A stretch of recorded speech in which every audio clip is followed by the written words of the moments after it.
may gabi sa tanan. Happy New Year sa tanan mga igsoon. So, niyan na sa inyo mga igsoon, tingala at pipila kaninyo nakapangutana o sa kinimang programa karong gabi na din sa historical. Alang sa inyo kasayon at kasayuran o sa kinimang programa nga pangreliyon nga gidumala sa katawan sa Dios nga mao ang simbang Katoliko. Ay sin katawan sa Dios kay mao ni ang tinuod nga Christian religion. Since mao ni ang tinuod nga Christian religion, therefore ang Seventh Adventist Saksi for Soul Baptist Methodist Pentecostal ug uban pa mini na nga pundok, dili na relihiyon. So kung kaluwasan ang isgutan, wala na ikwenta pa sa kuban kay mini nga magtutudlo ang mga pastor. Wagin tayo mo mga igsoon, ha? Sorry yun. Sorry sa mga pastor o sa mga kaigsoon na nato nga mga sakop sa pastor. Kay dili gid mi maglipod-lipod. Wala gid mi lipod-lipod mga igsoon nga moingon nga basta pastor sa sikta mini nga magtutudlo. Pero never mi mo comments unsay ilang kinabuhi kay parehas ratang makasala. Ang ato nagiklaro dinhi ang magtutudlo about salvation. O since ang simbang Katoliko mao na ang iglesia nga gitukod ni Lord Jesus, so mao na ang tinuod.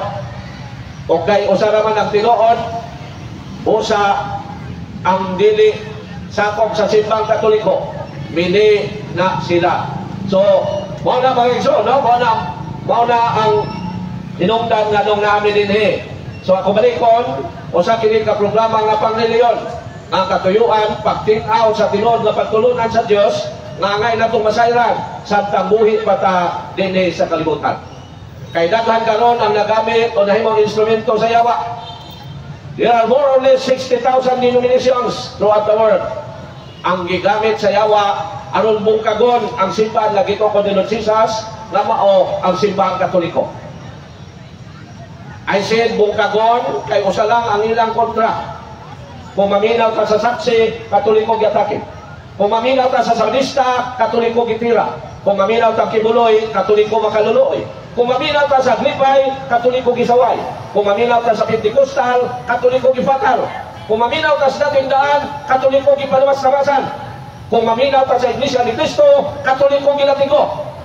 Sabot ang Foursquare, Katoliko gibasakin. Wagi na mga ison, kini ra gyud simbang Katoliko lang gitabangan. Ang ato ang kapalian nagwalay sa mga lugar na walang Christian, ano ba Christian? Pero ang mga pastor, dawat limpyo, dili naguha og membro sa simbahang Katoliko. Pero tingaya-haya.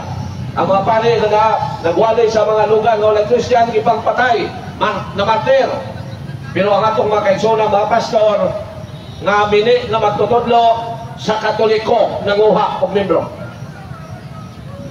O kung sa ilang toyo, gisulti na nadaan sa Ginoo nga mangwarta lang sila sa mga katawhan sa Dios. Nabara sa Bible, atong basahon mga igsoon, naroon din ito Makios nga nagbutang-butang nila.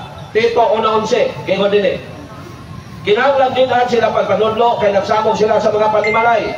Pinagi sa pagtudlo sa dili og taangay tudlo tungod lamang sa makauulaw toyo sa pagpanapi. O kinsa man nun ang nagsakasaka ang mga panimalay. Ang mga Katoliko ba, kita mga Katoliko nagsakasaka bata sa mga panimalay, sa mga dili Katoliko? Ang tubak, wala. Ang mga pastor ba nagsakasaka sa mga Katoliko? Nagsakasaka. Therefore, sila ang giingon din sa Ginoo through ni St. Paul nga manapi. O ngano, tungkol kay natuo sila nga ang reliyon, wapo nga negosyo. 1 Timoteo 6:5. Giingon din o wala yung huno nga panaglagay sa mga tao na dili magkasabot o wala na magbaton sa kamaturan. Naguna-una sila nga ang relihiyon o sa kapaagi sa pagpadato. Mauna na toyo sa mga pastor mga igsoon nganong mangdali sila sa mga Katoliko ang pagpadato lang gamit ang relihiyon. Wa na gilain.